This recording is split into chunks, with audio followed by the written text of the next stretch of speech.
और वो योद्धा था सूर्यदेव का पुत्र कर्ण, जो सूर्यदेव के दिए हुए कवच और कुंडल के साथ जन्मा था।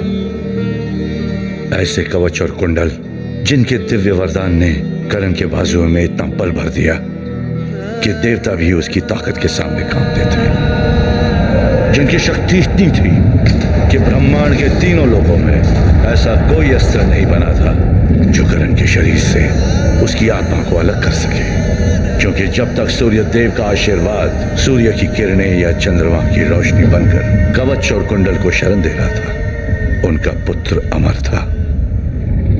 सूर्य की किरणें जब युद्ध के आरंभ की घोषणा करती और उनके तेज से बल पाकर जब कर्ण के बाजू धनुष को थामते तो उसके धनुष से निकले हुए तीर मौत बनकर बरसते।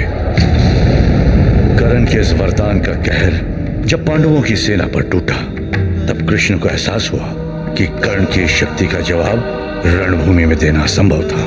वो जानते थे कि कर्ण दानवीर था और स्नान के बाद भिक्षा में जो कुछ भी कर्ण से मांगा जाता वो उसे देने से इनकार नहीं करता। तब कृष्ण ने भेजा इंद्रदेव को। इंद्रदेव ने रूप लिया एक ब्राह्मण का और कर्ण से उसका कवच और कुंडल मांगा। इंद्रदेव की ये चतुराई कर्ण ने पहचान ली, लेकिन फिर भी उस दानवीर ने उन्हें कवच और कुंडल देकर महाभारत के युद्ध की काया पलट दी।